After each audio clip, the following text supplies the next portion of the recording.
जय भीम नमो बुद्धाय. 25 डिसेंबर 2024 रोजी धम्मभूमीचा 70वा वर्धापन दिन मोठ्या उत्साहात साजरा होत आहे. दरवर्षीप्रमाणे ह्याही वर्षी Republican party of India Dehu शाखेच्या वतीनं भोजनदानाचा कार्यक्रम आयोजित करण्यात आलेला आहे. तर कशा पद्धतीने कार्यक्रमाची रूपरेषा असणार आहे आणि काय आपण दिलीपजी कडले यांच्याकडनं जाणून घेऊया. काय सांगाल, दरवर्षीप्रमाणे यावर्षी देखील भोजनदानाचा कार्यक्रम आयोजित करण्यात आलेला आहे, तर त्याची कशा पद्धतीने रूपरेषा असणार? दरवर्षीप्रमाणे त्या ठिकाणी तथागत भगवान गौतम बुद्धाच्या मूर्तीची प्रतिष्ठापनेचा दिवस आहे. हा 70वा दिवस आहे. तो वाढदिवस साजरा करत असताना त्याबरोबर रिपब्लिकन पार्टी ऑफ इंडियाचे राष्ट्रीय नेते रामदास आठवले साहेब, सामाजिक न्याय मंत्री यांचाही वाढदिवस असतो. अशी दोन्ही कार्यक्रम आम्ही एकत्र मिळून 5,000 लोकांचं अन्नदानाचा कार्यक्रम, पुरी भाजी अशा प्रकारचं जेवण आमचं प्रत्येक वर्षी असतं. अशाप्रमाणे हा वाढदिवस आम्ही आणि वर्धापन दिवस साजरा करत असतो.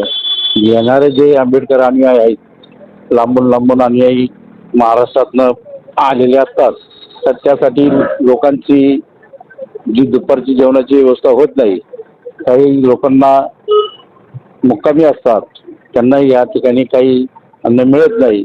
म्हणून आमचं दुपारी 12 वाजल्यापासून तर रात्री 5 वाजेपर्यंत अन्नदान चालू असतं.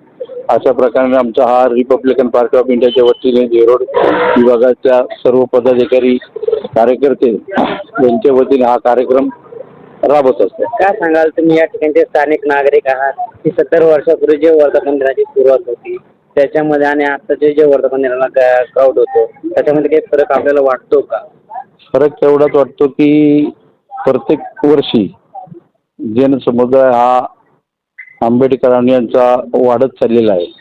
लाखोच्या संख्येने लोक या ठिकाणी येत असतात, कारण ह्या ठिकाणीचं महत्त्व फार धम्मदीक्षा घेण्या अगोदरची बुद्ध मूर्तीची स्थापना झालेली असल्यामुळं फार मोठं ह्या मूर्तीला फार महत्त्व आहे. म्हणजे आपल्या देशातील जरी म्हणण्याला काही हरकत नाही आहे की धम्मदीक्षा घेण्याच्या अगोदरची ही धम्म मूर्ती आहे. बाबासाहेबांनी धम्म दीक्षा घेण्याच्या अगोदरच आपल्याला एक धम्म या ठिकाणी दिलेलं आहे. त्याच्यामुळं फार मोठं जगात त्याला महत्त्व प्राप्त झालेलं आहे. आंबेडकर आणि जो समाज येणारा आहे त्या समाजाने कुठल्याही अपप्रचाराला बळी न पडता या ठिकाणी येऊन आपण अभिवादन करून शांततेच्या मार्गाने या ठिकाणी अभिवादन व्हावा. कुठल्याही प्रकारे या धम्मभूमीला गालबोट लागू नये ही सर्व आंबेडकर आणि यांना मी विनंती करेन.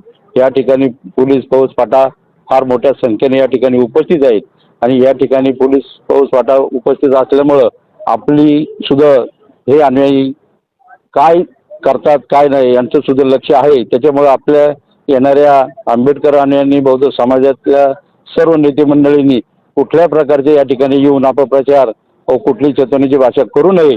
आपण सर्वांनी शांततेमय अभिवादन करून सर्वांनी आपापल्या येणाऱ्या प्रवासामध्ये सुखी आणि सुखरूपी जावा. इथं येणारा अन्नदान आहे, या अन्नदानाचा आपण लाभ घ्यावा अशी मी सर्वांना विनंती करतो. जय भीम. त्याच आपण आरपीआय गटाचे देहरोड येथील स्थानिक कार्यकर्ते दिलीपजी कडलक यांच्याकडनं कार्यक्रमाची रूपरेषा जाणून घेतलेली आहे. तसंच त्यांनी असं देखील म्हणले की देव अभिवादन करण्यासाठी येणाऱ्या अनुयायांनी कुठल्याही अफवांना बळी पडू नये. या ठिकाणी पोलिसांचा देखील मोठा फौजफाटा आहे, त्यामुळे सर्वांची सुरक्षता घेतल्या जाईल. नमो बुद्धाय. जय भीम. अशाच काही नवीन बातम्यांच्या अपडेटसाठी आपण पाहत रहा रिपब्लिकन आवाज न्यूज.